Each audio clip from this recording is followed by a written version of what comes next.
Hello to all of you beautiful Guggernauts out there. My name is Mike from Growin Up Gaming, and I just wanted to introduce you all to episode 46 of the podcast, which is the Summer Game Fest episode. So after we finished recording the episode, we realized that this thing is an absolute beast. It is over 3 hours long. So we decided that maybe it's best for us to split it up into three parts. So I just wanted to introduce you to that before we jump into the show. So, part one is just going to be our intro, cuddles and catch up, hanging out, as well as going into all of the announcements for Summer Game Fest. After that, in part two, we are going to be going through the Nintendo Direct of June. And then after that, in part three, we are going to be wrapping it all up with the Xbox Showcase as well as the Starfield Direct. So, stay tuned. You'll hear all about all of the big announcements of the show of the week. And I hope you enjoy it. So, with no further ado, let's jump into it and let's get down to business.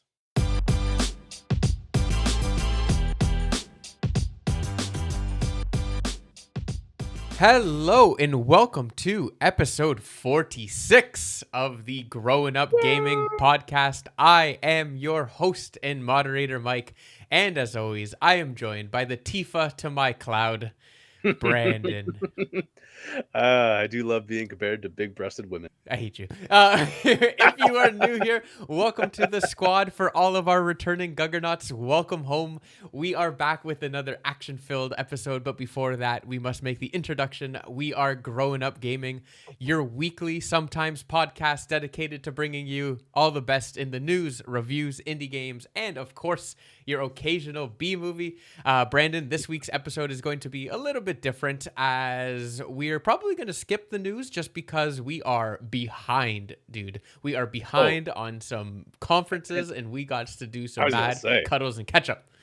Well, not to mention, that is the news, the conference. Yeah. There's nothing else. Like, all the shit came out at the conferences. Like, it's just been, the Summer of Game Fest is now officially over. It's over. And, like, Nintendo, everybody came up to play. Everybody showed some shit. Yeah. Stuff went down. Indeed. We had... What's his fucking face said? So we had... Jeff Keighley? No, Tyler Perry. There it is. Oh, nice. Shit happened. Stuff went down. Yeah, I'd love to meet Tyler Perry. Tyler Perry's pretty high up there on my like he's just like a good dude. And I wonder how he's doing actually medically, because he had a big medical thing, didn't he? Did he? I don't know. Yeah, no, that's why he had like a huge medical episode and issue, and like he just disappeared because he was fucked up medically. Are you thinking about Tyler Perry or Jamie Foxx? I know Jamie Foxx is like bad, no, Jamie Foxx like no good, like bad. Oh, like no bueno, like Bruce Willis level, or like no, like I think worse.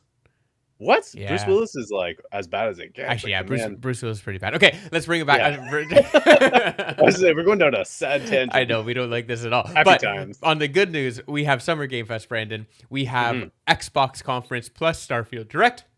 We have we'll touch Ubisoft a little bit. Brandon, don't not leave you soft. Don't stop it. Bad. And then we will also talk about Nintendo's Direct. So again, we have a whole lot of there. Besides that, buddy, before we get to the first press conference, how are you doing, my sir? How is everything? How is life? Oh yeah, it's time to get on the cuddles and catch up time. So hopefully I'm coming in clear this week because I have a new addition to the kit. Oh, I now have my fancy dancy boom arm to hold my mic. Let's go. So now it's nice and tight. I kind of feel like I have a dick in my face the entire time, so that's interesting. It's like I'm back at camp as a kid again. I hate you. So we'll see. Hopefully that works out. That's kind of fun and exciting. Luther was a huge fan of it.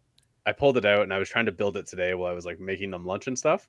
But it's a boom arm, so it kind of operates the same way as an excavator arm, which my kids are both obsessed with fucking trucks and big trucks. So as soon as I pulled it out, he's just like, "It's an excavator!" And then he was freaking out. He's like, "It's missing its bucket. Where's the bucket?" And he's just, because there's no bucket at the end. It's just a little like peg that goes into the bottom of the mic. So he was playing with it all afternoon. He kind of started getting a little rough with it, and I had to reclaim it. So once he finds it down here, he's going to be like, "What the fuck? Like, I want that back." Yeah. Just rip it off the desk. He probably will. Oh man, that guy's he's crazy strong. He's straight savage, just like his padre. Yeah. Actually, Callum, oh my god, he's actually beefing up to be the stronger of the two at this point. I feel like I feel like the younger brother always gets like, because they're like born in the fire, you know. Exactly. they have to catch up to Mhm. survive. Mhm. Yeah. So like he'll still do something, and then Luther will still look at us, be like, "Hey, aren't you guys gonna do something?" I'm like, yeah, I just did. I just watched him do it. Are you gonna take that? Like, go establish your dominance as the older. Amazing. Yeah. So the game is old as balls, and I've never played it, and it's like so many people's favorite game.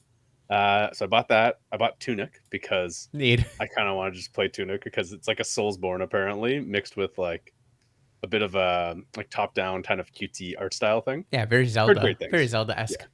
Yeah, so I figure I'm down for that, especially a Zelda that's more combat focused. And then I bought Mario Rabbits, or what's it called, Sparks Oh, of you got Sparks of Hope? yeah, Sparks of Hope. There it Oh, is. let's go. I bought a physical copy too because that one was actually the same Brandon. price as Amazon price matched for the digital sale. Oh, So I sick. got the physical copy for the same price. Okay, awesome. I am 1,000% going to be stealing that. Thank you very much. Oh yeah, no, that's why I mentioned. I got it.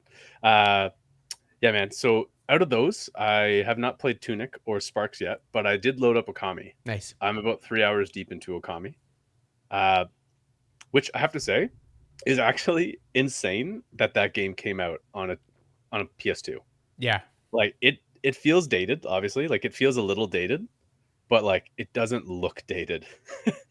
It's even though I know it's the updated like HD version or Yeah, whatever, but it's upres the and art stuff. style lends itself so well to like it's like the Wind Waker art style where it's like even whatever it is 10 years, 15 years later like it Yeah, still holds up. exactly. It's like, have you played it, Mike? I actually Like, have it on my Switch as well. So I oh, bought okay. it. I bought it a long time ago. When actually I think I bought it. It was one of the first digital games I bought when I got my Switch. But I have not beaten it. And it is one of those games that's been again like that's like one of those perma backlog like my you know, like Alan Wake to you. You know what I mean? Where Oh it's yeah, like yeah, I have 100%. it and I need to play it, but I just have not gotten around to it. But I know how like absolutely incredible it is. Oh, which reminded me, Alan Wake out one of the games of the month, I believe, next month for Yes, July. yes, So sir. finally, the backlog is going to get filled. I know. I'm so Uh, excited. but yeah, sorry. So Okami, like I'm 3 hours in. It definitely suffers from age in a couple spots of like just the things we get used to for the what not ease of use, like customer friendly or like player friendly type of mechanics that we're kind of used to from Yep. games nowadays, Yep. which is not necessarily a bad thing. Like I was stuck in this one goddamn village, like the first fucking village. I was stuck in it because they're like, okay, go wake up this dude, like Susano, like go wake up this legendary warrior. I go to wake him up, and they're like, oh, he's not waking up. I guess you'll have to come back. I'm like, this is PS2. There's no time thing. Like I'm missing something. I have to do something to Yeah. trigger him being able to be woken up. Okay. And I hit fucking forums. I felt like there's a whole thing on Reddit dedicated to I'm stuck in the first village. Is it fucking bugged? And I went through everything. Uh, I want to say I spent maybe 15 minutes, Okay. maybe 20 minutes What of did you have to do, actually Brandon? not being able to get through it. What did you have to do? And then I found out I just didn't talk to somebody twice. Instead, I talked to them once, but I didn't talk to them twice. So I fucked up. Good old 2006 quality of life game design. Exactly. So I loved it. I was absolutely blown away at how beautiful the art is. Like I get it. This game it's one of the most unique games I've ever played. Nice. I've never played a game quite like it because basically one of the things that makes it so unique, like obviously you're this wolf, you're this white wolf that's this god, and it's all these different things. Uh, the talking in the game is what reminded me of what you said about Iron Tales or Tales Mm. of Iron, Yep. where it's just like and I'm like, this is torture. Like I want to punch these people in the fucking face. Like it's so annoying. But everything else is so beautiful that I'm like, I will get through it. Yeah. Um, And for those who don't know, basically you play as is it Emeretsu, I think is how you pronounce it? Amaretsu. Yeah. Yeah, Like he's the Brandon's saying god of the brush. the white wolf god of the brush and I guess the main mechanic of Okami is that you can go in at any time. You basically hit a button Yep, and you can you use hit like the top right trigger. Japanese style brush to paint like wind and bridges and like I don't know, Brandon, explain it better. You've been playing it. Yeah, so basically, there's 13. Long and short, right in the beginning of the game, you are the god of the brush, short formed. You had 13 legendary brush powers that are lost after you were destroyed or forced to slumber for 100 years. Guy, the dream. And then now there's only there's 13 techniques, but you don't have any. So you're basically going through to reclaim all your brushes. The first one you get is rejuvenation. So like you walk up to a bridge and it's like, oh, it's broken. You push the top right button and then you get a paintbrush that like it freezes the screen, like completely freezes the world. So nothing is moving, but you have a paintbrush and you basically paint over the bridge and then it forms magically. So cool. You get ones like if it turns to night, you can draw a circle in the sky and make it a sun, and it turns back to daytime. Or you can, if you need a sun to like point at something directly for a puzzle, you can just draw a circle over it and make a sun come out. Trees that have been dead and poisoned, and you're trying to restore the earth. Like basically, it's like kind of like Zelda. Actually, a lot like Tears of the Kingdom and Breath of the Wild, where there's gloom that's literally taking over sections of the map, and you have to like destroy the gloom to make it like livable again. Uh, so basically, you draw like a circle around the tree, and then you bring it back to life, and then all these beautiful cherry blossoms and like all these like thousands of flowers like fucking fly out of the ground, and like it's literally staggering every time I see it. Like my boys woke up this morning when I was still playing it before they woke up, and they saw the screen and they're like, no, we're good. Like they didn't want to change it. Oh, They that's watched me cool. play it for an hour and Yeah, a it's like a half. cartoon. Yeah, and like I was trying to look up something because I was stuck again. Because there's so many things. Like it's a type of game that there's a million things that you miss, and a player's guide is essential to miss, like not miss everything.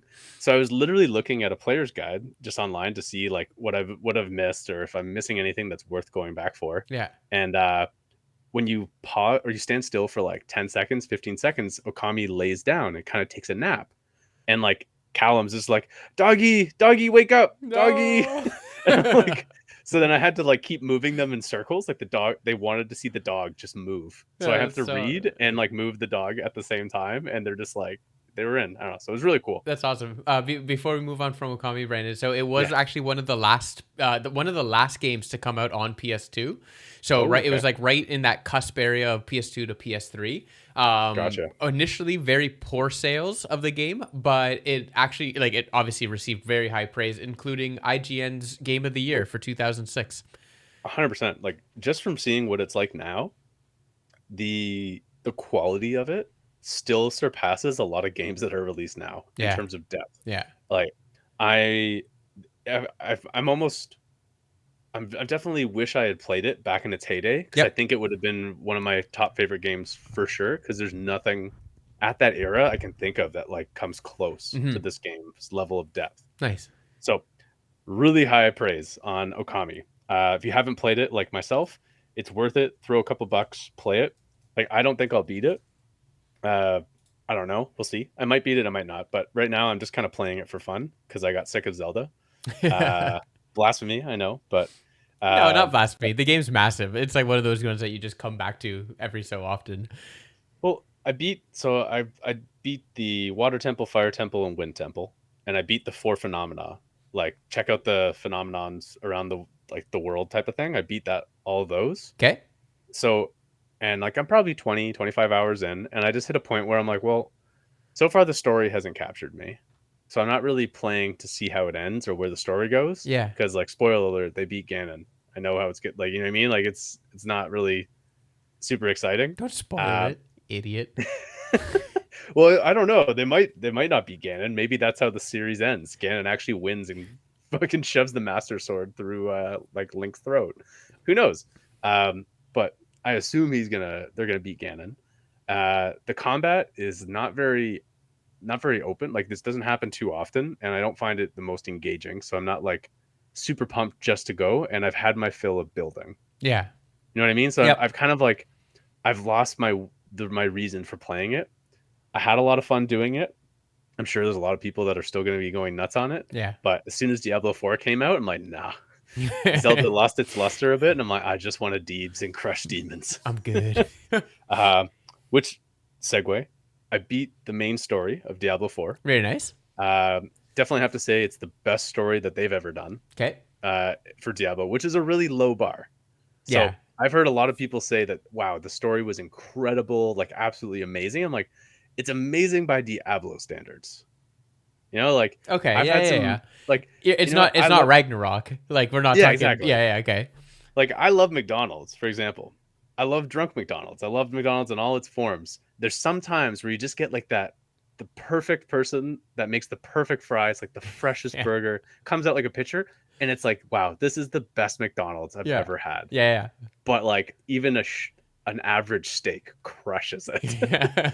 So, but Deebs has been a lot of fun. There's a lot of shit going on with Diablo. It's honestly, it's going to be like Diablo 3. Give it 2 years and it'll be like top tier, but it's going to be it's going to be a mission along the way. Yeah.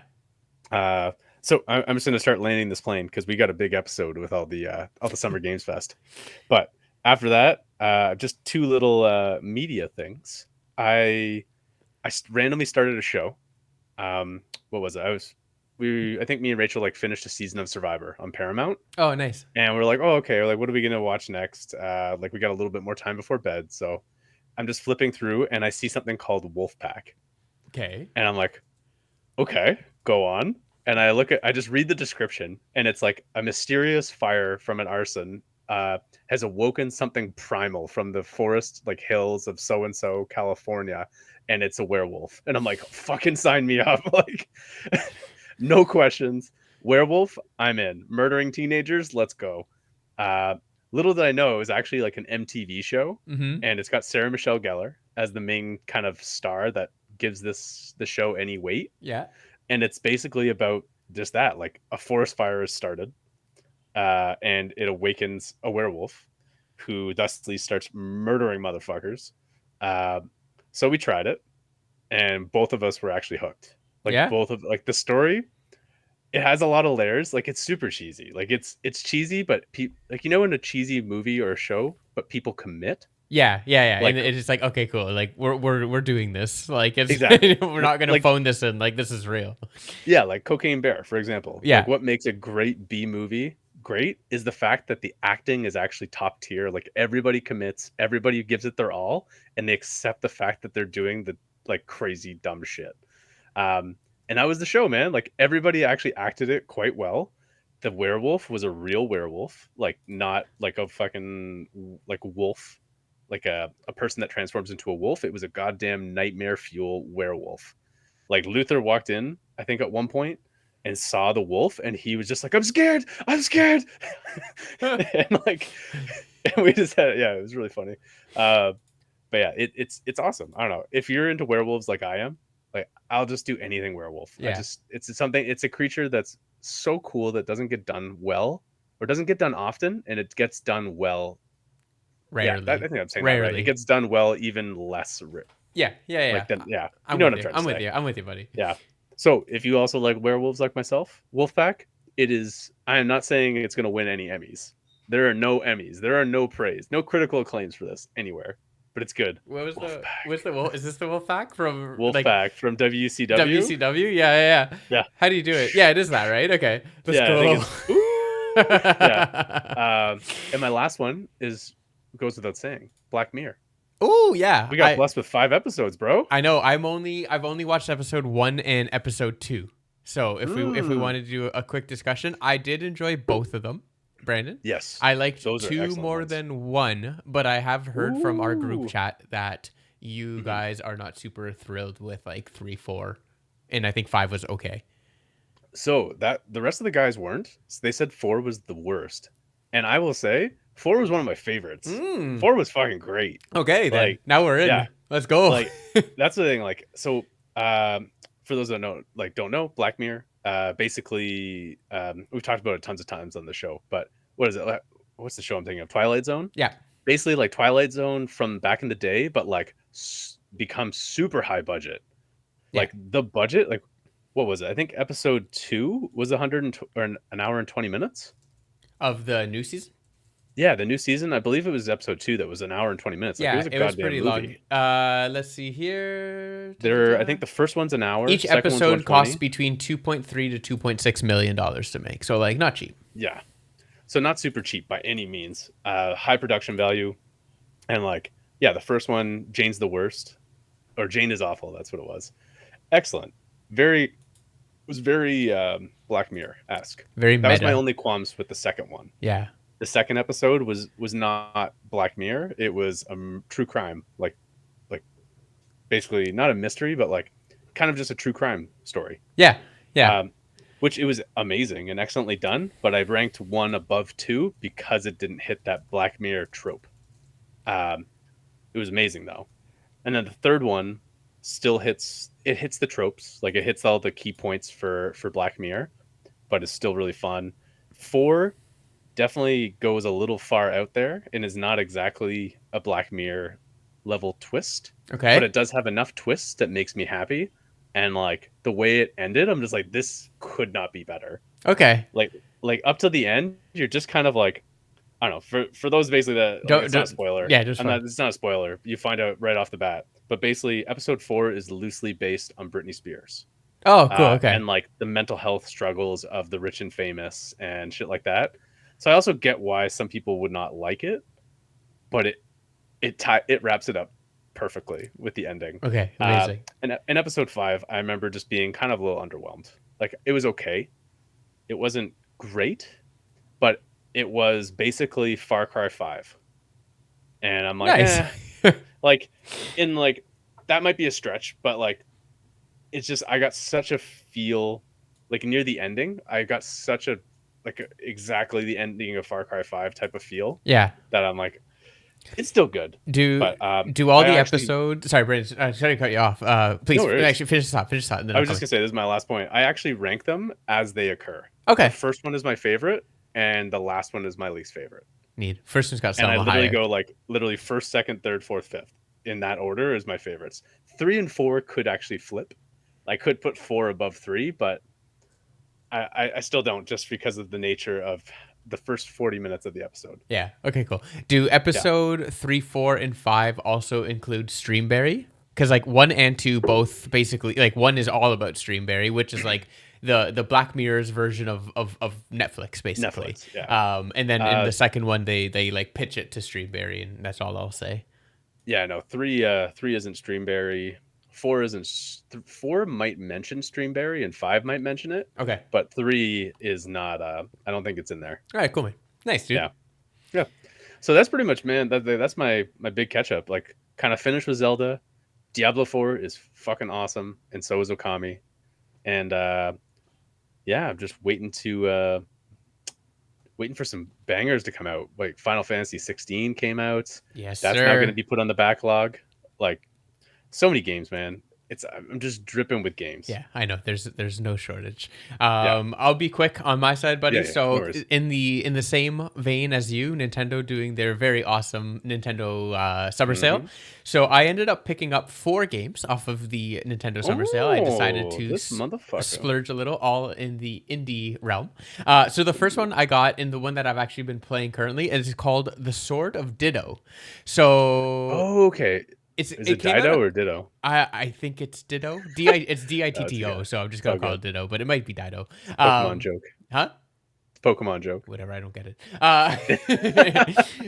What's it called? So it's pretty good. It's basically a cooperative, like top-down old school Zelda style of game. So I'm enjoying it so far. I am gonna continue to play it. I think at this point I'm around maybe four hours ish in. But very very fun. I have not played it in co-op mode, so I can only kind of talk to it within a single player. I've been enjoying it, but there's also like there's not a lot of, let's say, meat on the bones, right? I'm waiting. I'm waiting to see. I do think there's some form of roguelike element where, like, I haven't died yet, but I have a feeling that when you do die, you come back as like a new character. So I'll keep you posted on that front. But from what I'm playing so far, I've been enjoying it. It's definitely like a fun little, like, I don't know, hack and slash old school Zelda type dungeon crawler. I also got the Hunt Down, which is a basic. I think you would actually really like the Hunt Down, Brandon. It's basically old school Contra style, like side scroller shooter, but it's taking place in a like. It's not post-apocalyptic. It's like, you know, those worlds, like not Mad Max world, but when all like the street biker gangs kind of take over. Yeah. Okay. So like, there's like kind of. I see what you mean. Like not post-apocalyptic in that nuclear bombs went off, but like gangs have taken over the streets. Yeah, like the fall of government. Like exactly. Yeah. So it's kind of like that type of world. Anachronistic. Exactly. If you will. That's a word I made up. Thanks. You're welcome, everybody. Thank you. Dictionary.com. And Mhm. then I also got Blue Fire, which is Blue a fire. Blue Fire. It's actually pretty cool. It's a platformer Metroidvania like Oh, game. okay. Okay. Kind of Soulsy, but also very Ooh, very cool. I would definitely recommend checking out a trailer for the game. I'll maybe toss one up on the screen, or otherwise yeah, I'll for leave sure. one out in the show notes. But that one's pretty cool. And then lastly, Brandon, but certainly not leastly, Brandon, I got Cult of the Lamb. Oh, Yeah, fucking so right. I ended Yes. up picking up Cult of the Lamb. It was on sale. One of my favorite I games of the have year. not, I know, I haven't turned it on yet. But as soon as I finish with the Sword of Ditto, I think that's going to be the one that I toss on there. You I got it. am Oh my god. absolutely thrilled, Brandon. Yeah. So Cult of the Lamb. those are For basically those that it. don't remember though, Oh yeah, Cult of the Lamb is a roguelike mixed with a demonic oh fuck, what's the game I'm thinking of? The Animal Crossing. Yeah, there it is. Demonic Animal Crossing with woodland critters mixed with a roguelike. Uh, Essentially, you are a lamb. You are the last lamb, and as is prophesized, a lamb shall release the unnamed one from hell, who will overthrow like the three demons that imprisoned him, and they kill you. But then he catches your soul and throws you back on Earth to start a cult in his name to battle your way to the underworld to kill the other rulers of hell and release Satan from his prison. And you are an adorable woodland critter lamb, Well, and and you have adorable woodland critters as your cult followings, and like it's so much fun, man. I Honestly, love that game. as someone who like in video games, I typically go down the route of like the good person, right? Like if there's Yeah, ever an option, I typically have a hard like moral time being bad. yeah. But I think with Call to the Lamb, I think I'm just gonna go. We're going in, baby. Like I Oh, am honestly, sacrificing those bastards. it's tough. I started off going evil, but I'm like, man, they're so cute. Like I care about them. I So know. then I started switching my religion because there's two different paths on the religious side Oh, cool. where you can go the way of the cultish religion, where it's all about sacrifice and like orgies and like all kinds of shit. Yeah, you can take wives or husbands in this game, Neat. and like multiple. And then if you take multiple, they start fighting because they get jealous. It's so good. And it's funny. But then you could also do the like evangelical, like Christianity side of things, where it's like, all right, like everything's about praise and everything gets better when you die, so everybody's happy about it, and like it's the good side basically. Yeah. Nice. It's so much fun, Yeah. man. So I'm excited for you to play it. Thank you, sir. So that's what I've been playing on this, or like that's my Switch side. And then a couple of days ago, I was like, I haven't turned on the PS2 in a little while, and I sat down and I turned it on, and like the first thing, and I had actually like I had totally forgotten about it, and not in like a bad way, but just like with so much going on in the world, I finished my Yeah, triathlon, so that was awesome. Um, yeah, true. but with Mikey's super fit now, but officially with so confirmed. much going on, Kina was like there, and Oh I was like, shit, oh Bridge of shit, Spirits. Yeah, yeah. So then I went and turned it back on, and like honestly, dude, I really like that game. It's like it it is got a lot of high so much praise. fun. I cannot. I just really can't stress enough for anyone who has a PlayStation out there. Just like it's free if you have the PlayStation Plus, like the bonus kind of PlayStation Extra. Mhm. It's just so good. Like it's not. Is it the best game I've ever played? Absolutely not. But like it is just like the most solid 8.5 I've ever played. Like the graphics are great. The story is awesome. Like everything about it, the gameplay, the action, the fighting. Like there's a couple small things that kind of drive me nuts, but it's like you can Mhm. see past it so easily just because when you do finally beat it. And I feel like for me it's very much a baby Soulsborne, right? Like Okay. the combat is hard enough, right? And as someone I know for you, you'll probably find it maybe a little bit easier, but like I'm not good at Souls games and like they drive me absolutely nuts. And I feel like this game does a really good job of making combat difficult but then rewarding. Like it's like makes me understand why people like Souls games. It basically like if that Okay, makes that sense, makes right? sense. Yeah, Mixed with very adorable creatures and I guess it's like a God of War style of like action in fighting.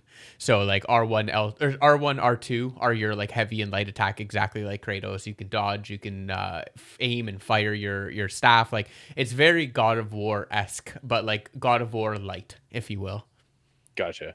Yeah, it's the way I kind of like saw it as like it was an amazing enough first entry to merit a second one, and the Hmm. second one, if they like double down on it could be just like a system seller Yeah. level, like, or like a main attraction Yeah, when maybe you not attend. maybe not a system seller, but definitely Yeah. something that would get the people like excited, you know? Yes. Yeah. Better way to say it. Yeah. Not the system seller, but like the second you buy it, you're like, oh shit, now I can finally play this. Yeah. Like, which would be great. And it's just so good. Like again, it's one of Yeah. those games. Like I believe it's a Sony first party game, if I'm not mistaken. And it's exclusive for sure. Yeah, definitely It's a exclusive. smaller company, if I remember correctly, Yeah. but I think Sony produced it versus like as opposed to develop it. Yeah, because I remember thinking like this kind of seemed like an answer to Zelda.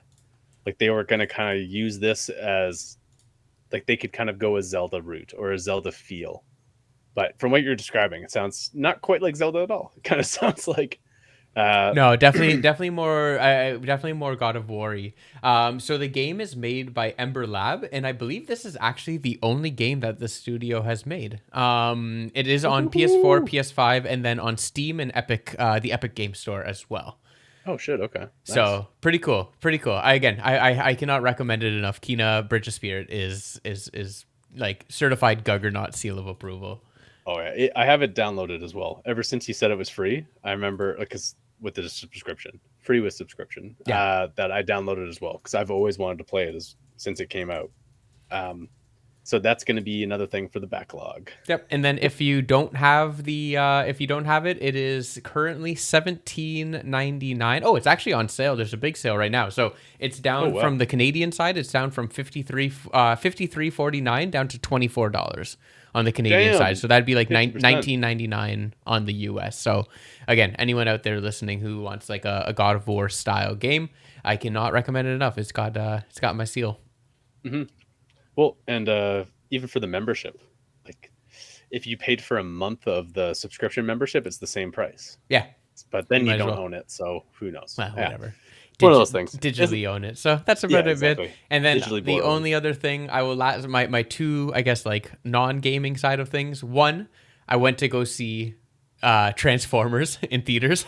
Oh, that reminded me. I have one more thing after this. Okay.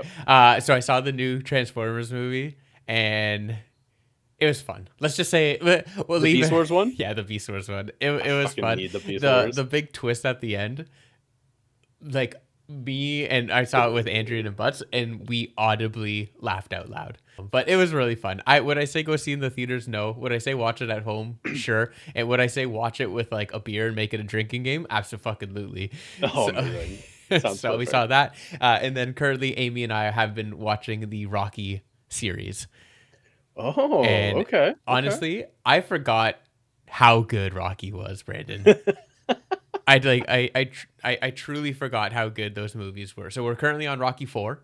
So we've watched one. Wow. We've watched 1, 2, and 3. Amy has also thoroughly been enjoying them. And 4 is Mr. T, right? No, 3 is Mr. T. Oh, so 4 is Russia. Yeah. Oh, buddy, that's like one of the best ones. I know. I'm so excited because, like, again, like I remember the movies, but like there was a lot of it that I did not remember. Mm-hmm. And like the story is so good. Like I just like I'm very encapsulated by Rocky. Are you going all the way up into like we're Rocky? Gonna do we're and then until Rocky, then into Creed, like Rocky Balboa, and like then everything? to Creed. Yeah. Okay, gotcha. Nice. Neat guy. And then after that, I think Batman is the next one because she's never seen the Christian Bale trilogy. Oh shit. Okay. Yeah. That's fucked up. Realistically though, I still stand by, man. I've gone back through that series so many times. The first one, after the first hour, I'm like, this movie is not good. No, Begins is yeah, so good, I do not like Begins. I've given it so many tries. I just get so bored. It's better than the third one. The third one, I love the third one. That's because it's Bane. Yeah, I know. Bane's sort of trash ass enemy. Okay, keep going. Let's go, Brandon. We got a juice. But yeah, no, the first one sucks. What's your last name? What's your last thing? And then let's go to the Game Fest. Speaking of, because I know, like you and Amy, like you guys have inspired me to do this. Go back through some old classics and like rewatch them for either the first time for one of us or whatnot. Yeah, guy. So we just did 40-Year-Old Virgin. Oh, neat. Yeah, dude. When it comes to nostalgia versus reality, nostalgia doesn't come close to how good that movie is. Yeah. Like I used to think that movie was an okay comedy. I rewatch it now. That movie is incredible. Okay. Not to mention the amount of cameos is out fucking outrageous. Gotta watch You have Kevin Hart in there before even anyone knew who he was. You've got the Amy or I forget her name. I'm on the spot. But either way, there's like a million cameos for people in there. Like even Jonah Hill before Superbad, he's in there. That movie Blessed Us with Kat Dennings, who Yeah, I was is gonna say, super fucking is it hot. Elizabeth Banks you're thinking of? No, she's in that too. But no, it's Mindy. Oh, Mindy from like the Mindy Project and The Oh, Office and Mindy shit. Kaling. I hate her. Yeah, I hate her. she's in there too. She's so annoying. Uh, oh yeah, but she plays a hilarious. Like it's not a big role. Like it's just it's not even that they're cameos because they weren't famous yet. Yeah. Like there's just when you watch that and you go back, it's like holy fuck! Like it's so and so. Like when Jonah Hill shows up trying to buy goldfish shoes in the eBay store, and it's like it's Jonah Hill, and he's like doing the most minor role ever. That's Uh, awesome. and like just the jokes, like it was in that era where they still gave no fucks about any jokes. They'd say anything, and they weren't even overly offensive, but like they were just so good. So awesome. Yeah, man. Like Like last thing. Oh, sorry. Go. yeah, no Finish. worries. I was just saying multiple times where we just in borderline tears of just laughter of some of these parts. Amazing. It's so good. So Brandon, on that, so Amy had never seen Superbad, right? And obviously, like She's never seen I know, anything. I know. Like, So did she so watch? we, Did we she let out of the basement? Like, on what's? honestly, we watched it. I'm not gonna lie, it didn't hold up. Like Mm, neither of us laughed once. what? And like, Super bad. yeah, so I know. I've seen this movie not that long ago, and it was still fucking Yeah, but that's hilarious. because you have the mind of a 12-year-old. Yeah, that's fine. So I don't know, man. I don't know. 40-year-old virgin. I Maybe do you're want dead to go back inside and now, and you rewatch won't 40 year find old version. It's anything been a funny. while. I don't think I've seen that movie since high school, so I do want to You're go back. telling me those big veiny triumphant bastard dick drawings didn't make you laugh at all, It's or so like, stupid. yeah, that's okay. Step Brothers is So like fucking. I was about to say artard, but that's yeah, next. stupid as hell. But like, it's incredible. That's next on the list. All right, dude. And then one final thing, and then we're moving on. I do want to Yeah. give a big shout out to Grown Up Gaming, the Gargonaut's newest fan. His name's Darren. I met him yesterday when I was walking to go pick up a basketball from Sean, and I was wearing my Mario Kart T-shirt, and Yeah. he stopped me and he's like, "Yo, what's your favorite Mario Kart game?" And I was like, "It's got to be Double Dash." And then he like celebratory like cheered, and then from there we ended up shooting the shit for like 15 minutes talking about video games. So, Darren, if you're listening, my Yeah. friend, welcome to the Guggernauts, my friend, my guy. Did he ask you to take a sip of his drink and Shut come up, behind the Brandon. 7-Eleven? And also he was asking me about Metroidvania games because his kids enjoy them, and I will say the one I forgot to tell you about was Yoku's Island Express. I told him about Ori. Oh, I I've told him heard about you talk about Ori. that before. Yeah, I told him about Ori, Brandon. Oh, you got Yeah. Ori's so good. So and Yoku's where it's at. So check out Yoku Island Express if you want an amazing Metroidvania game. But with that, Brandon, that is it for the cuddles and catch up. Let's get down to the meat and the potatoes. Summer Game Fest 2023. So you might say we should get down to business. Let's get down to business. Yeah, there it is, It's like, buddy. all right, welcome back. It is time for Summer Game Fest 2023, Ooh, Brandon. buddy. Brought to you by the one and only Mr. Jeff Keighley. I don't know if you heard or not, but he is in kind of some hot water because there was not a single woman who appeared on stage this year for Summer Game Fest.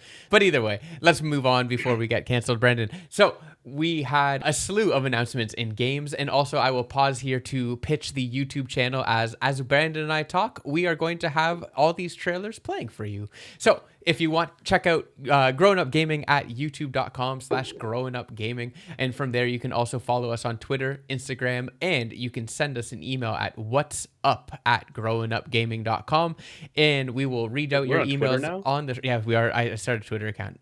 Oh my god. I know. It's starting to tweet. So exciting. Elon. Yeah, man, that man loves games. I Not know. like he has time to play, so. I know he's too But- busy training for Zuck. Did you hear that the fight might have been canceled? Of course, it's not gonna happen. It's so stupid. Oh, buddy. I was to say that fight, like, let's just take a second here to talk about this. No, That fight would be so good and so bad it'd at be the terrible. same time. It's so Well, stupid. because Zuckerberg trains, like he trains in jujitsu and stuff minorly, Yeah, but he is also half the size of Elon.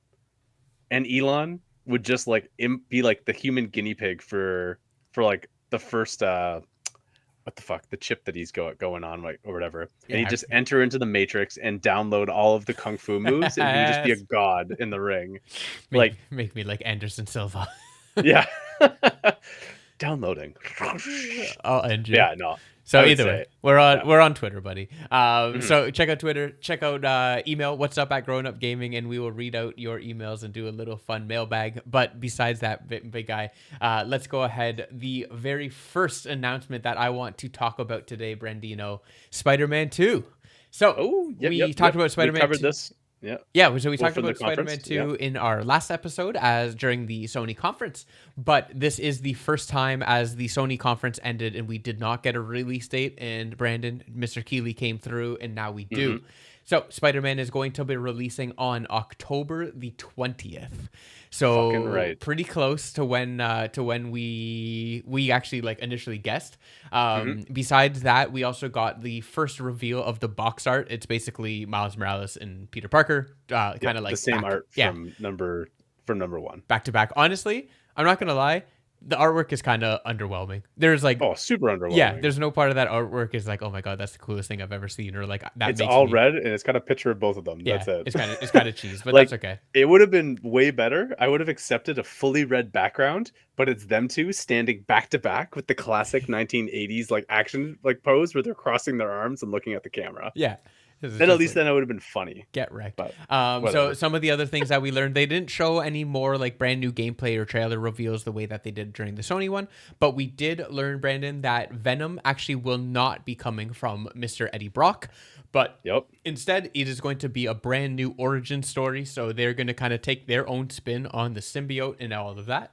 And then mostly it. Besides that, it's just what we already know. So the map is more or less doubled, and now it's going to be including not just Manhattan, but also Queens and Brooklyn as well. Oh yeah. My money's on Peter Parker being super sexually frustrated. That inner rage boils up and creates the symbiote. I hate you. That's where I'm going with. I hate you so much. And speaking of 40-year-old virgin Brandon, Brooklyn. He's the best character in the whole movie. Oh man. Indeed. All right, Brandon. So Yep. besides Spider-Man, next up on the docket, we have Final Fantasy VII Rebirth. So this is part 2 Oh of the buddy. Final This Fantasy remake, I guess, saga. Do we know how many games are going to be coming out on the Final Fantasy VII? Oh, who knows? As many as they can milk. Like, I think this will be a good indication, the second one, because the first one was solely based in Midgard, Yeah. which was basically disc 1 of 4 discs in the original like FF7. So typically, after you escape Midgar, first game, then you kind of go out into the open world and you get the overworld map and you can like explore more fully. Mm-hmm. So it doesn't look like they're doing that though. From the gameplay that I saw, there was a lot of linear pathways. So I don't know, and they didn't show an overworld. They didn't show anything like that. So I don't know um, if we're getting like one game or like sorry, I don't know if we're getting this is like its own now linear story that's like the next part, Yeah. and then maybe the third game will be the open area section, or if they're just going to keep going down this path of a linear storytelling, because as I've said before in the earlier episodes, Final Fantasy VII remake is not a remake, it's a continuation. Mm-hmm. It is a continuation of the story and like fucks with time travel and shit like that, and that's why this thing is happening. It's so fucking cool. Uh, but yeah, so I don't know, man. I honestly think that they would easily do 3 games. I don't know if they'd go for 4, but like easily it'll be 3 games. Yeah. This one, so it definitely looks very much open world. They are out of Midgard. You are correct on that front. Mm-hmm. But this one we got chocobo riding, Brandon. So that means we are definitely out in the wild. And Or it's going to be like the small sandboxes, like FF13. yeah, I think it was 13 with where lightning. it's like baby open It's hard world. to keep track. Yeah. Well, it'd be like, all right, here's your open world. It's a big sandbox. Like it's like KOTOR back in the day. Like you're on a planet and like you can go anywhere, but the area you can go is kind of small. Yeah. Okay. I got you. So I don't know if it's like microbiomes like that. Yeah. We'll see. So this one here, they have said that we're going to be, with your party, you're going to be riding chocobos, exploring towns, and then obviously trying to kill Sephiroth. So spooks. Yeah. And we got Hmm. Red 13 joining the party for the first time as a playable character. Fucking need. Yeah, it looks. And I imagine Yuffie, because I never actually played the DLC with Yuffie and the other fucker that I don't remember the name of. Oh yeah, dude, Um, like we're bringing that DLC into like the main storyline.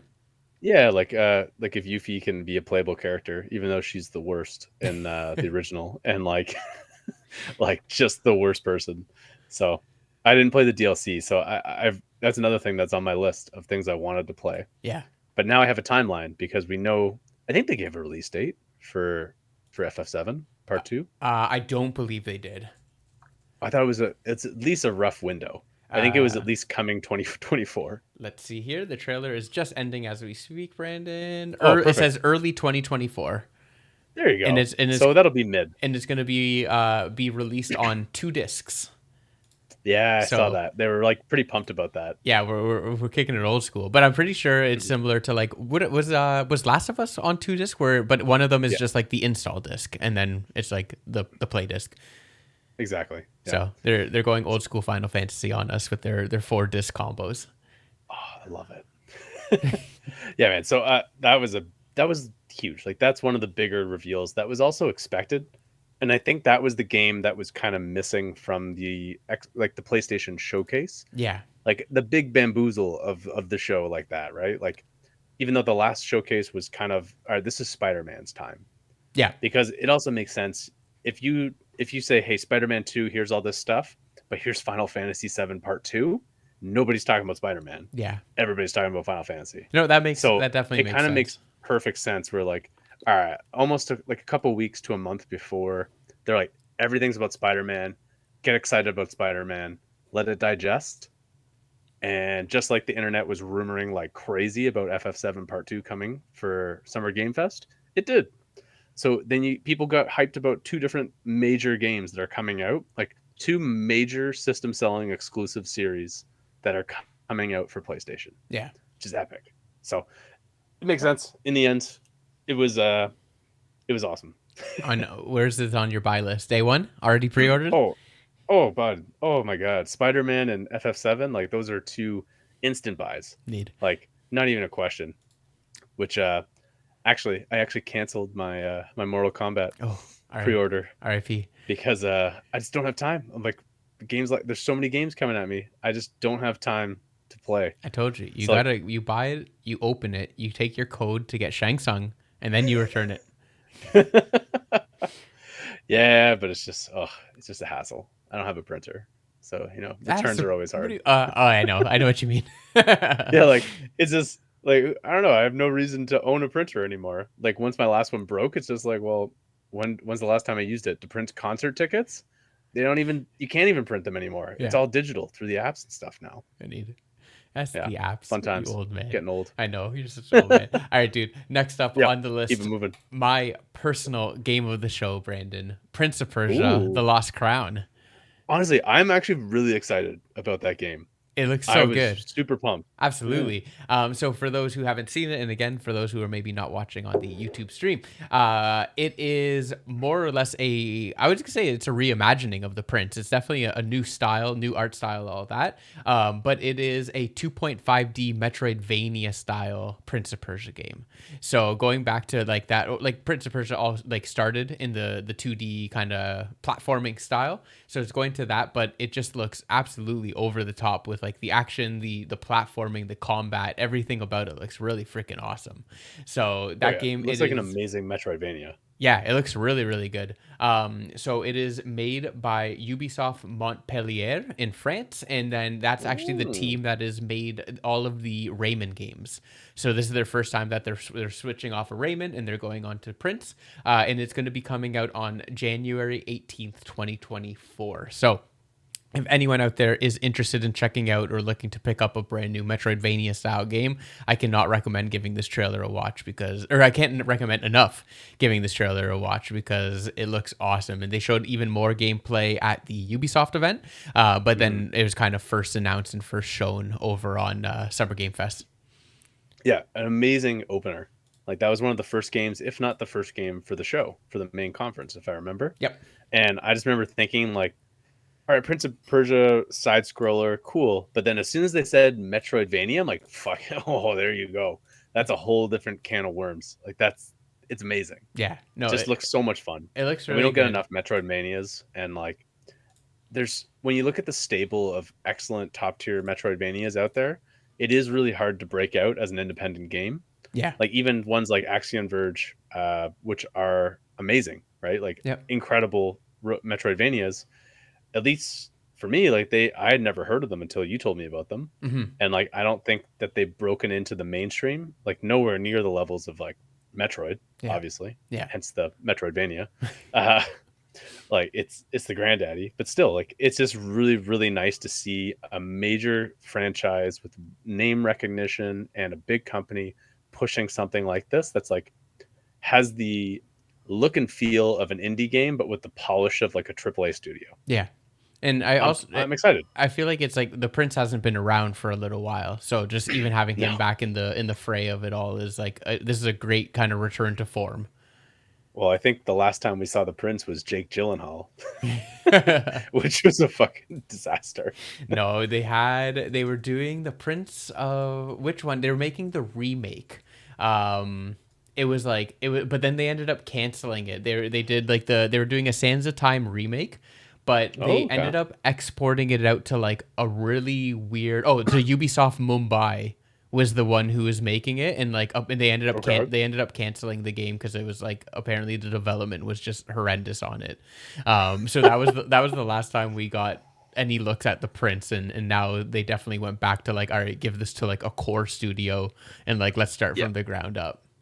Makes sense. Wise choice. Yeah, absolutely agreed. Yeah. So after Prince of Persia, Brandon, we got our first trailer look at Mortal Kombat 1. So this is like our first real look, our first kind of, he brought Ed Boon on stage, the man, the myth, the legend himself. So we brought him out. It was about a 4-minute gameplay trailer that's all showing all your fatalities, storylines, the whole thing. It comes out on September 19th. I know, Brandon, we talked about it on the last episode. You've just spoken about it before. But basically some of the new things that they were showing off is that we have player assists now. So they're not only, it's kind of like, you know, Marvel vs. Capcom style, where you not only pick your main, but then you pick someone else where you can call them in and they'll come and help you out in combat. So we got that going on. In the trailer, they only showed, or in like the demo, they only showed that there was, I think, Jax and 1 or 2 other people. It's escaping me now. But Ed Boon was saying it's not only going to be playable characters that will be your assistants or your partners, but it's where they'll also use that to like bring back old kind of Mortal Kombat fan favorites that maybe aren't big enough for that they don't want to make them into like a main character, which is pretty cool. Yeah. I thought that was cool too. Like they said, like even Jean-Claude Van Damme, he's going to be like, he won't be a playable character, but he'll be a summonable character. Yeah.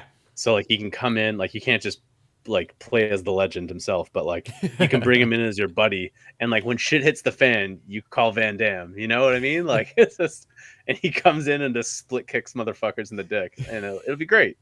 But that does also make it super good, I imagine, for them, for how many, because Mortal Kombat's become really known for having fun movie characters brought into the games as of late. Yeah. And like you get ones like epic ones like the Terminator and fucking like Predator and all these other people. Where now if you don't have to actually RoboCop, yep.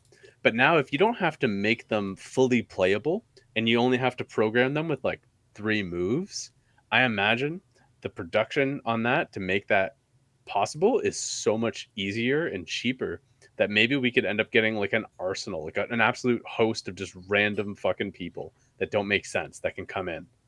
I'm like, sure. Yeah. Oh, absolutely. I don't know.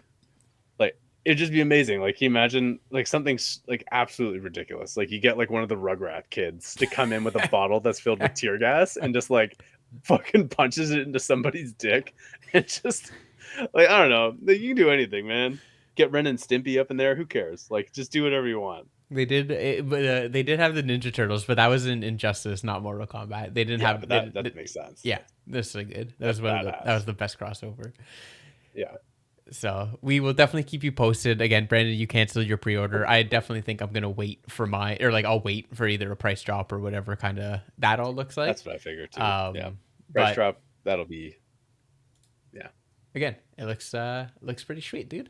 So Mhm. after Mortal Kombat, Brandon, next one that I want to jump into is a big one, but like one that I don't know, kind of over, but it also looks really fun. But new Sonic, we got new Sonic, Brandon. Oh Sonic yeah. Superstars. So basically, it is a new 2D, like kind of classic old school Sonic game, but I do really like the art style that they went with it. They are giving it a very fresh coat of paint, very Mhm. vibrant, very HD looking Sonic there.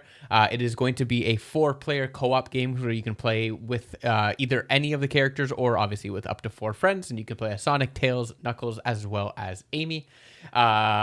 Basically similar to, I would actually say, some of the Mario games is, and I don't know this one, Brandon, maybe you fact check me this time, but they are adding in like powers for, and I don't know if this is the first time in a Sonic game, Oh, but they did okay. show that he can now like turn into like a water Sonic, and it goes and he can like go up a waterfall. So they have Gotcha. different Yeah, ones yeah. there, and then each of the levels also have kind of not their own gimmicks, but again, think about like, you know, in Mario World how each area has like a different thing. So one of the ones that they showed off is like everyone turned into like a pixelated octopus. So there's like a blue one, a red one, a yellow one, and a pink Gotcha. one, Yeah, right? yeah, So yeah. just kind of different level themed things there.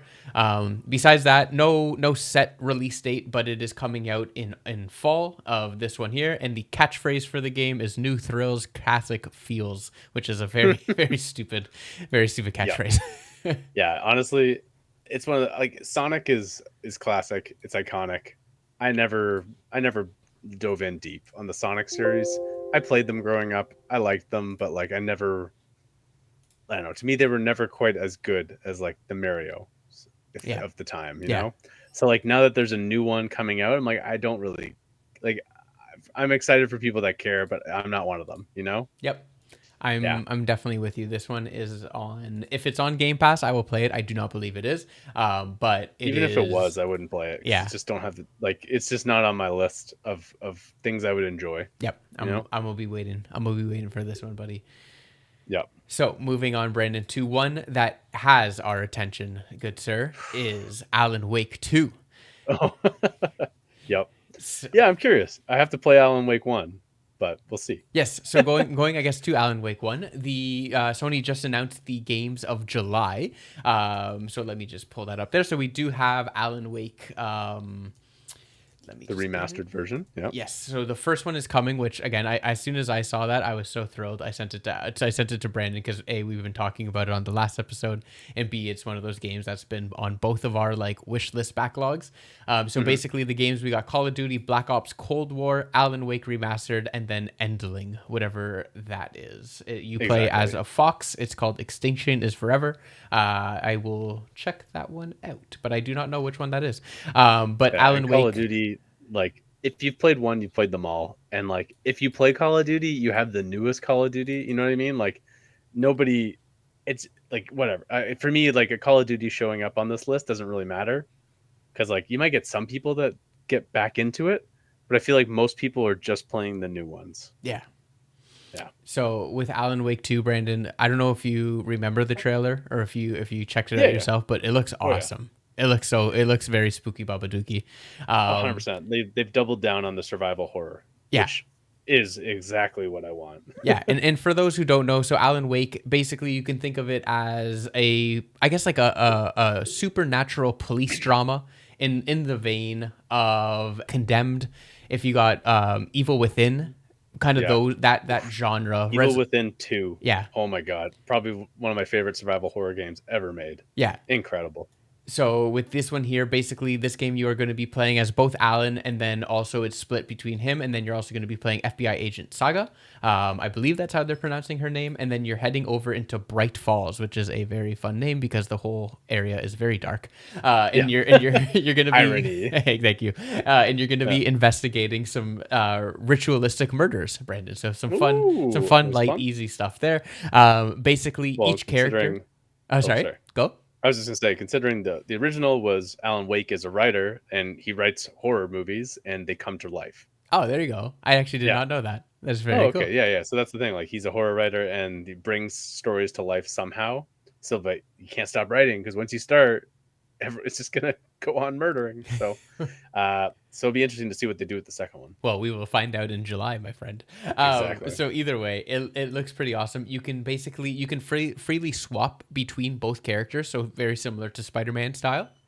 Hmm. And they share from what they're saying on the stream, they share about 50% of the screen time each. So very much split. If it's like getting too crazy on Alan's side, you can click one button and jump over to Agent Saga's side and continue on like her storyline. And then obviously it's going to intertwine and do all of that. So we got basically a 4-minute trailer in cottage country. There's an axe wielding man wearing a spooky deer mask, who just absolutely eating bullets that you're sending him. 100%. But Yeah. it looks good. It looks very, very good. It is very high on my watch list, to say the least. And they did say too, specifically, that you don't like the way that they're making it is that you will not have to have played the first one. They're like, even though it obviously it's the same world, it helps, but they don't want, I guess, because they know like Alan Wake has had lasting appeal, Yeah, but not everybody has played it. So they don't want to try and do a bar from entry. So yeah, I just remember them specifically saying that like you don't have to have played the first one to play the second one. yeah. Because the first one was actually, it was published by Microsoft. It was an exclusive when it first launched. So it was Yeah. made by Remedy Entertainment. Again, they made Control and all those games there. But Hmm. the first one was They've got a good stable, yeah, they do. Remedy. And yeah, the first one was published by Microsoft, but then down the line they finally released it onto to PlayStation and PC and all that good stuff. Hmm. Yeah, Very, and now it's kind of a household name, Alan Wake. yeah. So No, I'm all for it. Any yeah. any spooks horror movie or horror game, I'm in. Brandon, next up on Mhm. the game, it was honestly, at first I thought that it was pretty like mediocre, but now that we're going through it one by one, there's actually a lot of Oh good yeah, stuff. that's the thing. It's kind of sensory overload when you're going through it and you're just like, all right, feed me, feed me, feed me. Like, what's next? What's next? Yeah, You're never satisfied. But like when you break it down bit by bit, now the dust is settled. Like, there's a lot of fucking shit they got announced. absolutely. A lot. It's like going to a Chinese buffet, you know? Yeah, It's like you Mandarin. don't, yeah, exactly. You don't get the time to just like take it all in. You're just too Yeah, busy but then like afterwards, when you're crushing the toilet, you're just like, you know what? That was really good. instant regrets. Yeah. So Brandon, next up we got one that I know you will probably be excited about, like a dragon, Gaiden, if you will, and it Oh is yeah, yeah. called The Man Who Erased His Name. So it is coming out on November the 9th, and basically Sega's first announcement with them connecting. Sorry, the game will be connecting Yakuza 6 to Like a Dragon 8, whatever that means. And you're going to be marking the return as the protagonist, Kazuma Kiryu. And I think I butchered that one. Basically, I Yeah, have not but it's all good. played. Yeah, I have not played actually any of the Yakuza games, Brandon. I know you went pretty deep into them, I so went maybe hard at them for I'll a I'll, while. I'll leave this one to you. So yeah, basically the Yakuza series has like stemmed for so long. It goes all the way back to like PlayStation 2 at least, maybe PS1, not sure. But basically are those games are basically like beat 'em ups. Historically they're insane over the top like crime dramas, like Sopranos level mafioso shit, and then all of a sudden they take a right turn and they just go goofy as fuck.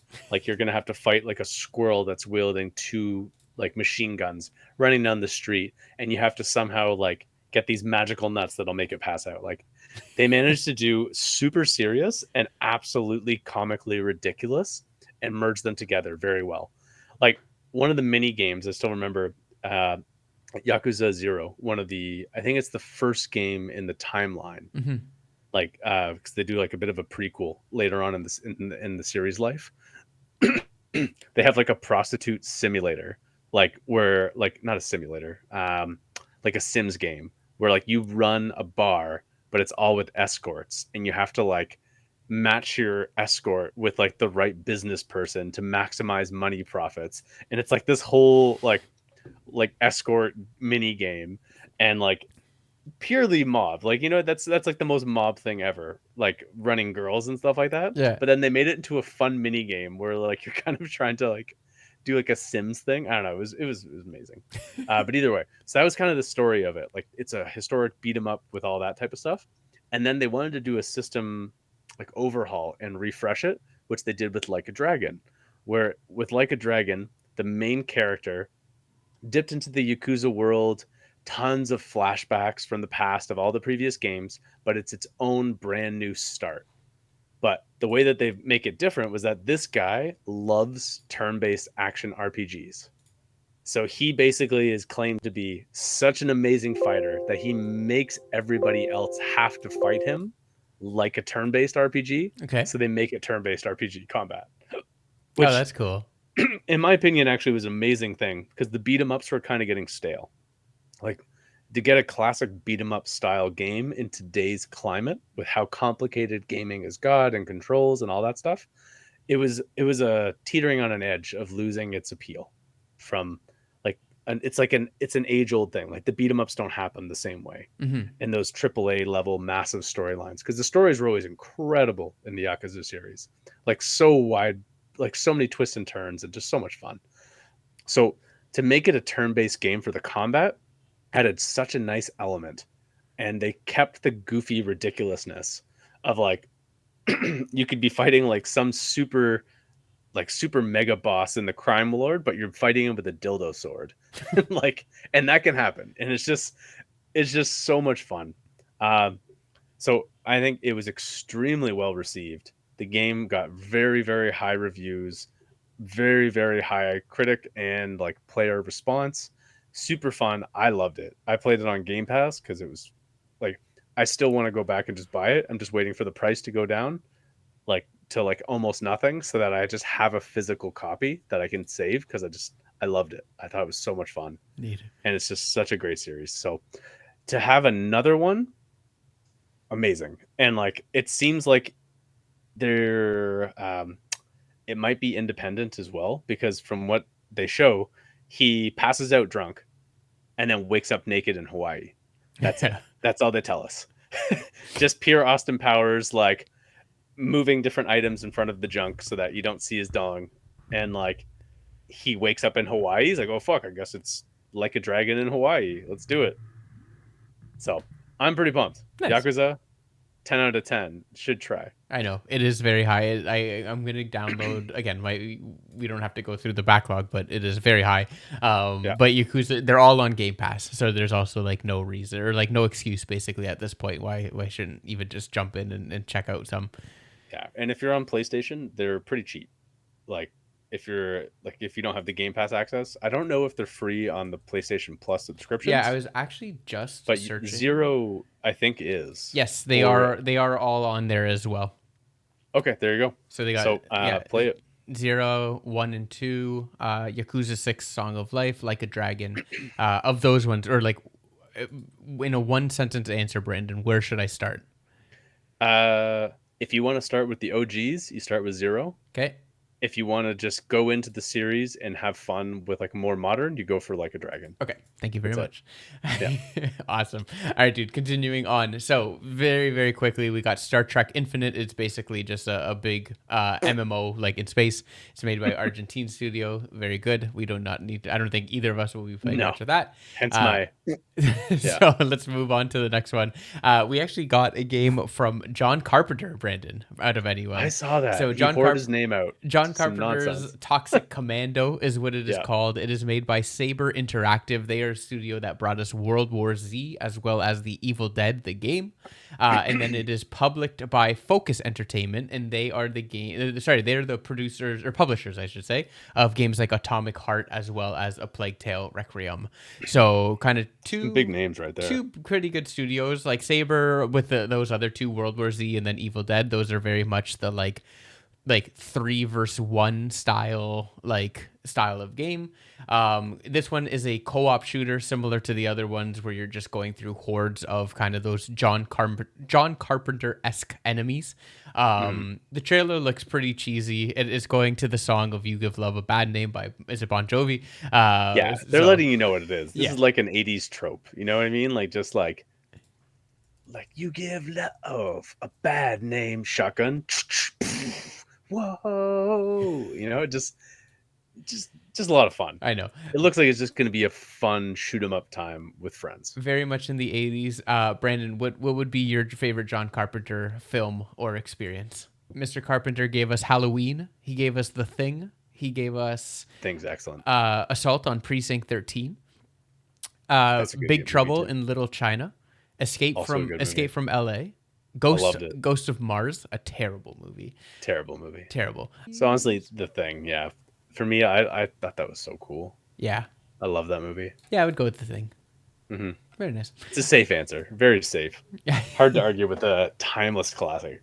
Absolutely. Yeah. So either way, I don't know. That one for me is going to be a hard pass, but that's okay. We will. Yeah. Not all of them are going to be hit. So next up, Brandon, we got Sandland. So Sandland is from the creator of Dragon Ball Z, and it is it's RPG where you play as a little blue devil. Basically, it's being created by Bandai Namco. Very cool, cell shaded style, similar to the manga, but just one of those styles that, again, lends itself very well to this style of game. Kind of that Borderlands. I would say Borderlands would be a pretty close if you're trying to picture it. Besides that, you're riding tanks, riding dinos. It's like a big open world in the desert. Honestly, I don't know. I'm not like, I've never read the manga, nor was I've recognized the character, but besides that, I could not tell you anything else about it. But for me, yeah, that's no. I feel like real if you hype. know, you know on that one. Yeah, And I don't know. I'm with you. So Yeah. with that, Brandon, let's move on to one of the greatest announcements in the entire presentation.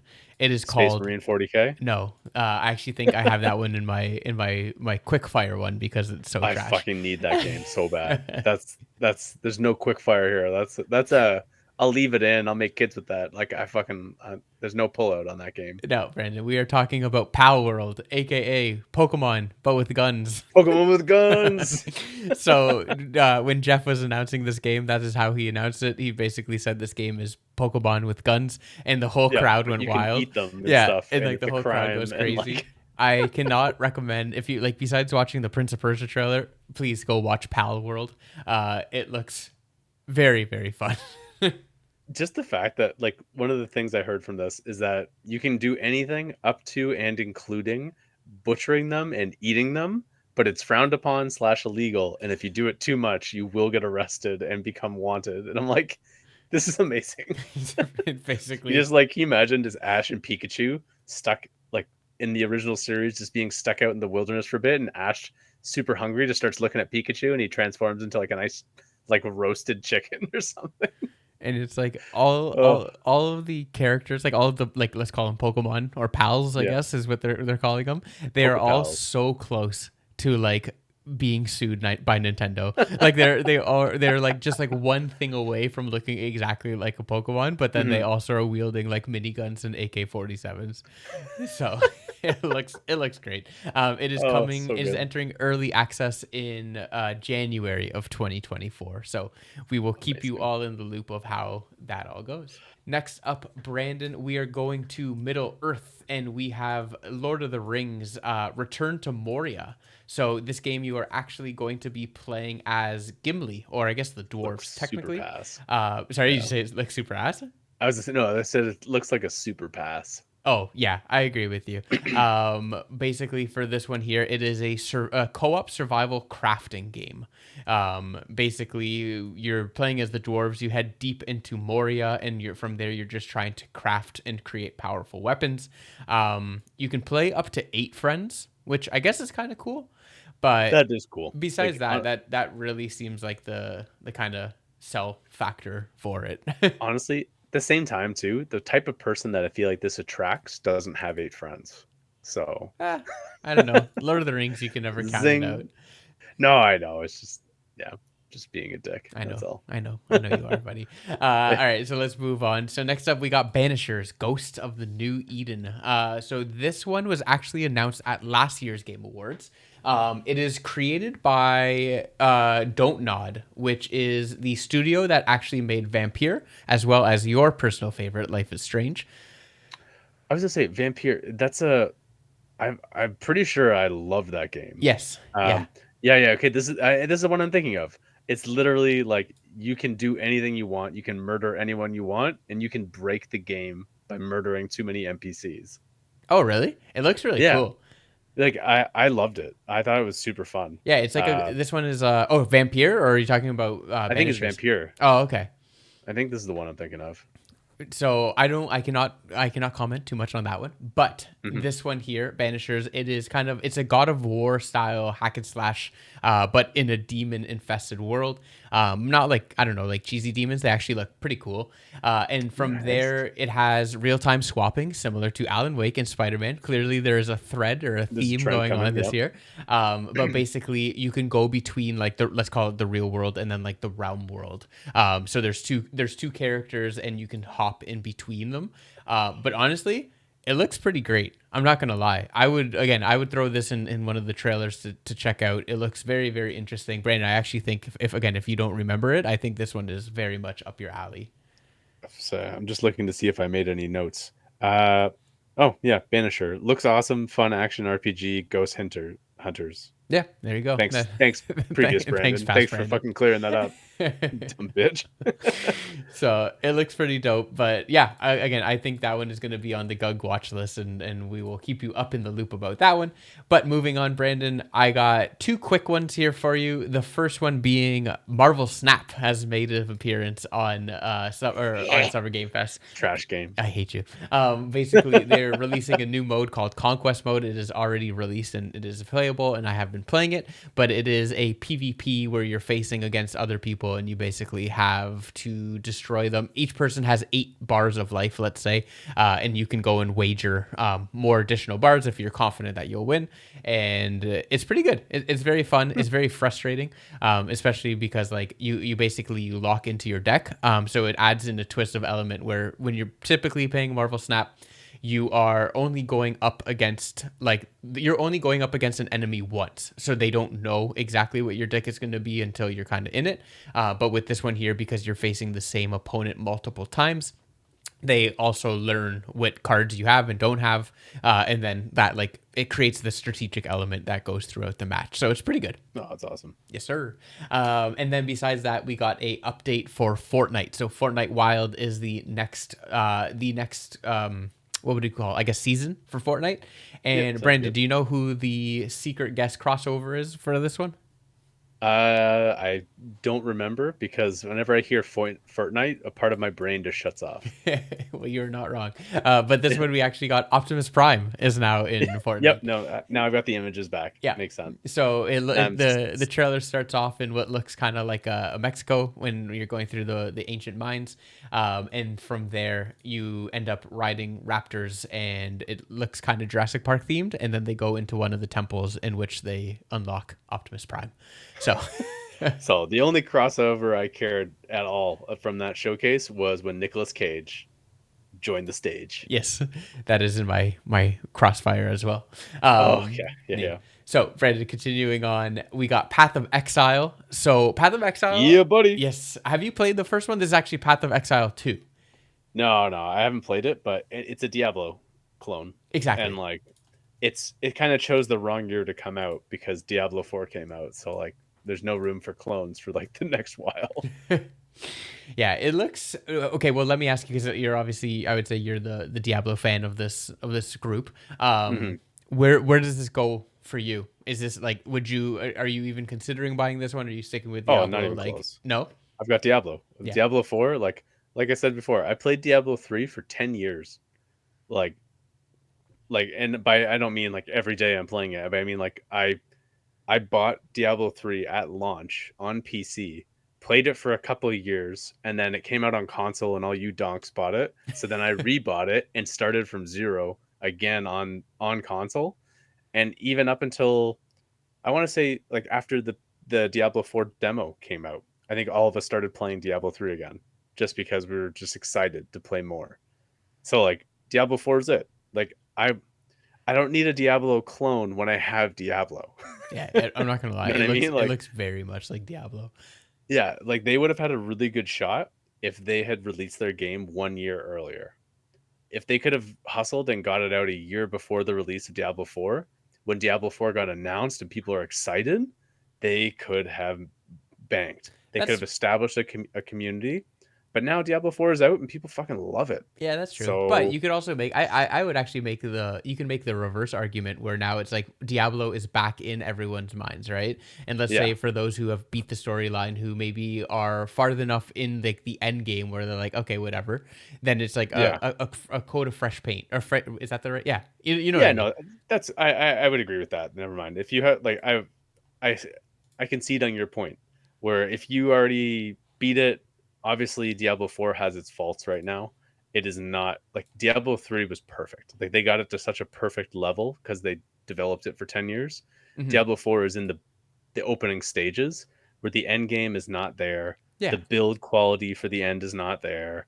And like the chase to get there, like, it's going to take a little while for them to really get it top notch. So yeah, fair enough. If Path of Exile comes out in a couple months, you know what I mean? Like they come out like 3 or 4 months after Diablo 4, you might just get people being like, okay, cool, I want to go back and play Diablo, but like I've already mastered it. There's not enough builds. There's blah blah blah blah blah. All the shit I just said, Yeah. and maybe that's where they find their niche. You know, it's I still think the earlier would have been better, but maybe it wasn't ready. So Very fair, my dude. yeah, So we had basically the trailer is pretty short. It was only about a minute long, and you can do a lot in a minute. I know, buddy. I know you can. So the trailer was only about a minute long, and then besides that, it's just basically showing like a mage absolutely ripping through some demons with some electric magic. So pretty That's chill all on you that need. front. Yep. Not at The all. next game, Brandon, I do think gets you excited, and that one is Lies of P. That's the big Pinocchio. It's like the Pinocchio Soulsborne game, basically. Live Um, P. Let yeah, me so see it's a this. Souls like Pinocchio game, kind of. It's like a steampunk in a steampunk setting. Don't think about like your traditional Pinocchio on that standpoint, but they take kind of some of the similar characters, your Geppettos, your Jiminy's, and all that. But it is set in a steampunk world. It looks pretty cool. The game was supposed to come out in August, but now it has been pushed a couple months. But basically, or actually, it's now releasing in September 19th. But besides that, they have announced that you can go and download a trailer for the game where you get the first two chapters as well as a big boss fight. You can explore multiple locations and just kind of get your fingers wet, if you will, on Liza P. Do you remember this one, buddy? No, and that's the thing. Like out of my massive list of notes, I didn't even make a note about that one. Yeah. So like I either was super unimpressed or one of my children were yelling at me while I was watching. It was probably a bit of both. Yeah, it It could have been looks both. okay. Not my cup of tea. But either way, we shall Hmm. see. Lies of P. They've announced it or shown off trailers and stuff a bunch of times in a whole bunch of different events as it's getting led up to it. So definitely curious to check out the reviews when they come out. But I don't think this one's gonna be on at least from my standpoint. Maybe on you, Brandon. Check out the demo if you will, and we will keep it rocking, buddy. All right. All right. Next up, my dude, we have, and I'm going to butcher this name, but it is called Lysfanga. Lysfanga, Lysfanga, the Time Shift Warrior. Honestly, it Mm. looks fucking awesome. So it's like it's got some Hades vibe to it, that very cool art style, cartoony art style, and basically the premise of it where it's mixing Hades and like a roguelike element, but it is a hack and slash, but when you die, you create a copy of yourself.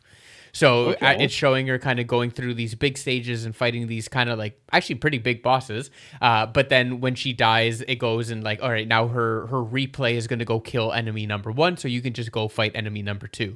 And then you die and like your replay fights enemy number one and enemy number two. And you can go fight enemy number three. So like it's like kind of that strategic element on that front, or it's even showing where it's like, you go and you distract like a big boss and then you just kill yourself, so then you come back and like now that you have your clone distracting them, you're going ahead and like attacking them from the weak side. Okay.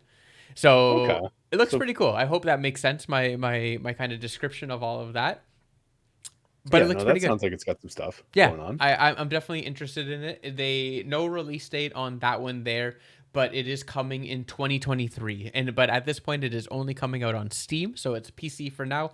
But I believe I read that they are already working, or like they will be coming out with a console version of the game as well. Nice. Okay. Yes, sir. So looks pretty hype, my dude. But with that, Brandon, let us get down to a rapid fire and just finish off Summer Game Fest. Let's do it. Let's do it, buddy. All right, so we got Warhammer 40K, Space Marine 2, and this is Which going to should be on the main list because I fucking need this game. trash. All Warhammer is trash, including the mobile game. Honestly, most Warhammer games are trash, but that's why I'm hoping that this one actually isn't going to be trash. Well, Brandon, you can follow up with that one. Besides that, we got a guest cameo by the one and the only Mr. Nicolas Cage, who is going to be coming to Death by Daylight on July 25th. So he will be a playable character on Death by Daylight. Pretty awesome. I'm not going to lie to you. It was kind of a very awkward, like, interviewee. I don't know. It's just awkward as fuck, to be honest. I don't know how you make it good, but yeah, that one was just interesting. Where it's like it's such a Dead by Daylight, such a niche market, and they bring in different people. Where famously Nick Cage is just trying to stay sober, so he just always takes on whatever job comes near him. Good old Nick Cage. Besides that, buddy, we got Witchfire, which is coming to early access in September. This is actually from the creators of Bulletstorm. If you ever played that one, it's pretty good. You got to kick people in the nuts and then shoot them when they're in the air. And it is always fun. It is a Souls-like FPS, Brandon. So it's very, I would say it's like kind of doomy looking, but more apparently they're calling it a Souls-like rather than a Doom-like. First person. It looked awesome. It did look first pretty person cool. shooter. Yeah, it did look pretty I thought cool. it was really cool. I agree. On top of the Souls-like shooter, we also have Remnant 2 coming out, and that's coming on July 25th. So that is going to be a co-op gunslinging action adventure game. It also looks very cool. If you're into games like The Division, if you're into games like Destiny or Outriders even, I would say take a look at Remnant 2. It looks pretty dope. Brendan, thoughts? Agree. Yeah, I haven't played Remnant 1. I've downloaded it, but I just have not actually started it. I've heard it's Souls with guns, so I'm game. And number 2, fucking A, let's go. I'm in. Let's do it. Like all the games you listed, I love. I loved The Division. I love Outriders. You know how much I loved Outriders. Absolutely. That game was so good. One of the best looter shooters going. Yeah, it is very good. I'm not even gonna. I can't even talk shit. It's very, very enjoyable. Yeah. And the single player story was also amazing. Yeah. And continuing on. And then the final 2 games, my dude, we got Under the Waves, which is a gameplay where, like, RIP to the people in the submarine, but basically it is a submarine piloting game where you're kind of in and out of the sub. You're doing scuba missions, and then you're also in the submarine, and then you're in like a kind of spooky, unsettling underwater adventure. So that is coming out on on August 28th, which again, RIP. But finishing it off, buddy, we got Faefarms. It gets a release date on September 8th. It is a farm simulator as well as a fairy adventure dungeon crawler. So kind of think of that. It's actually, I would honestly think about Cult of the Lamb in a way, where one part of the game is the dungeon crawling aspect where you're going in, you're collecting new weapons, you're doing all that stuff, getting new magical things. And then you have the farm simulating side on the other side where you are a fairy and you are trying to make the best crops you can. There's also one thing for Rapid Fire. What is it? Throne and Liberty. It's an Amazon game, an Amazon studio, and it's a free-to-play MMO that's coming out. And like it shows, its kind of main thing was that you can transform into animals at will. So like instead of mounts, you'll be able to transform into a bird to like fly around and shit. Nice. And it's free. So like if you like MMOs and you want to play one that it could be something that's cool for people. Brandon, that have a ton of time. It is pronounced MMOs, not MMOs. Moose. So that's Brandon. You got anything else? Otherwise, Witcher 3. I think that's Witcher it. 3 trailer. You bitch. Oh, for the show? Yeah, they premiered Witcher 3 as a trailer. Bruh. Now that Henry Cavill's not in it, Oh no, this is his last season. Oh, okay, he's still in it. Yeah, right, I take it back. Yeah, exactly. You think I'd be fucking mentioning it? Like honestly, the petition. I don't even know if it's gonna happen. Season 4 after they kick him out. I think it will still happen. It will. It's just gonna. It's gonna be like I don't want to say it's gonna be. It's gonna be shit. Realistically, I'll give anyone a chance. It's what's his face, Miley Cyrus's ex-husband, Thor's the brother. not famous Thor brother. Yeah. Or sorry, there's 3 brothers. One's not famous, one's less famous, and one is Thor. Neat. Uh, yeah. So it's the middle brother, Is it which Liam? or no, he's the Pentagon? youngest. He's the youngest brother. I don't give a shit. I don't Liam follow these Hemsworth. Yeah, people's Liam lives. Hemsworth. Yeah, We'll yeah. be But either taking. way, like it's like I'll watch it, I'll try it, I'll give anyone a try. Ever since Heath Ledger with Joker, Yeah, everybody gets a try for the first shot. you got to do it. So I thought that was going to be a train wreck, and it still kind of was a train wreck in that he died, but like he did an incredible job and made one of the best movies ever made. Indeed. Um, but yeah, so I'll watch it. I just don't have high hopes Yeah, because what's his face, Man of Steel, just absolute Henry Cavill. There it is. Just absolutely owns The Witcher. yeah, Like he is Geralt in human form, yeah. not video game form. I'm into it, So we'll dude. see. I am into it. Yeah. So that is it, my friend. That was Summer Game Fest. So, Brandon, before we move over to Hmm. Xbox Showcase, let us give our final score. Brandon, what would you rank this year's Summer Game Fest and why? Honestly, I feel like it's what we talked about before. Like I found it was underwhelming at the time. Mm-hmm. Like there was no major like at the time I didn't feel like I got like my huge meat and potato slice of just like incredible game after game after game. Yep. Where I got a lot of like not shovelware, but like a lot of things that I'm like, oh, I'd play that. Oh, I'd play that. But I won't play that in the end, you know? Yeah. Yeah. Like the big one, obviously Final Fantasy, incredible. I will be playing that. I'm super excited for that. That was a known quantity though. I don't think there was any massive like new IP things that came out that showed like that really got the juices going, you know? Mm-hmm. So I'd say it still fell in line with a solid 8 out of 10. Like there's a lot of cool stuff, a lot of stuff I'm excited about, but for some reason it's just that X factor was missing this year. Yeah, I'm with you. Yeah. And again, I do truly think that like Game Pass or not Game Pass, sorry, Game Fest fell under the like expectation is the thief of joy in a way Yes. of this year. Exactly. I think there's a lot of high hopes for a lot of things, and again, I do think even though we are out of like the pandemic, like I do think we are still a bit behind on some of the video game development side on there.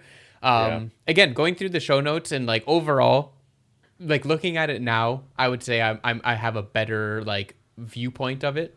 Hmm. Definitely during the time, not to say that I was like super disappointed because we did get some absolute bangers, but like Oh, 100%. I still don't think I didn't leave that show like sweating, you know? Like I didn't leave that show being like, oh my God, like this is it. This is the best thing ever. Yeah. And I But think part of that, we got to take into account that I know my expectations were increased because of the death of E3. mhm, The mhm, official death of absolutely. E3 left a big hole in the heart where like, come on, Jeff, give me something good. Yeah. Where like I think they actually delivered probably pretty on point for what they've done in the past couple of years, but the gap of what my heart needed was just left a little bit wanting. Come on, Papa Even Jeff. though, yeah, like Summer's Games Fest may have filled the tank up to 70%, but like there was nothing else there to help it get over to that overflowed bounty. You Yeah. know what I mean? I'm with you, buddy. And I got to figure that in too, because end of the day, all the games we talked about, we've been talking about it for like hour and a bit. Like clearly, there's a lot of games to be excited about. Yeah. I think you nailed it with the expression of anticipation is the thief of joy, or expectation is the thief of joy. Yeah. And like at the same time, the expectations were to get more Spider-Man, more a couple new games to be excited about, a couple reboots, and obviously Final Fantasy VII Part Two, which is like one of the biggest things going. Like, and that's why it was the showstopper at the end, right? Like, that's Final Fantasy remake has been talked about since the PS3 was talked about. Yeah. So the fact that we got it last time and now the second one is here, like it's real, it's coming. It makes sense. I don't know. Yeah. How about you, Mikey? Where do you score this beast? I'm with you. Honestly, I would give it a strong 7.5. Like Yeah, I would concede that too seven as point five. well. Like, would I say I'm disappointed? No, I wouldn't go as far as disappointed. Again, we just got some absolutely awesome like games that are coming out soon. We got Spider-Man release date. Final Fantasy looks absolutely awesome. Prince of Persia, Mortal Yeah. Kombat, Sonic, Alan Wake. Like it's like we got good stuff, right? Yeah, like we went on a date with the prom queen and we got a hand job instead of More or less, like yeah, home base, you yeah, know? more or less. So Still something like solid choice, but not exactly the outcome you wanted, Yeah, maybe. and also again, like this is what kicked off the whole thing. So like there was still the Xbox showcase, there's the Ubisoft showcase, there was the indie Yes, game true. showcase, there was PC, Gorilla Direct, like there was all the like days worth of other things here. So like Hmm. this was A just kind of ton. one conference in it. Don't worry, listeners, we are not going through all of those. Yeah. Yeah, we already balls deep in this episode, so Yeah, we're, like, we're gonna we're gonna breeze through Xbox and Nintendo and probably wrap it there if I'm gonna be yeah, perfectly honest. yeah. But either way, I'm gonna give that one I will give it a 7.5 out of 10. I think it was very enjoyable. Still, I think expectation kind of robbed it from being something more. Hmm. But unfortunately, that's just the name of the game, and I do think that's always going to be the name of the game, especially with Sony. Again, I'm not going to say dropping the ball, but I think they ended up in a very similar realm, right? Yeah, Where everyone was expecting something incredible. They got something that was still good, but just not like, oh my God. But yeah. I guess with And that, I think Brandon, we nailed that though, and by we I mean me. yeah. I think I nailed that with the Spider-Man 2 thing. Yeah. Where if they had done no, we're announcing Final Fantasy Part 2, nobody'd be talking about Spider-Man the Hmm. same way. And like wouldn't be fair, you know? Yeah. And they got like, that's their marquee game of like, that's Yeah, coming out, right? So it's all hands on marketing for that, because after Spider-Man, it is a bit of a lull gap before the next kind of big juicy one. But buddy, exactly. let's use that then to parlay over to Summer Game Fest for Xbox and Starfield Direct. We will plow I'm through. gonna redirect that. How about we do Nintendo first because it was trash, and then we finish with Starfield Okay. because that was good. All right, Brandon. Let me You know what I do a mean? Just putting it out there. let me Just do a saying. quick parlay on my side. Yeah. I'm all for it. Let's do it. Okay. All right. So with that, buddy, let us jump into Nintendo Direct. Sounds good.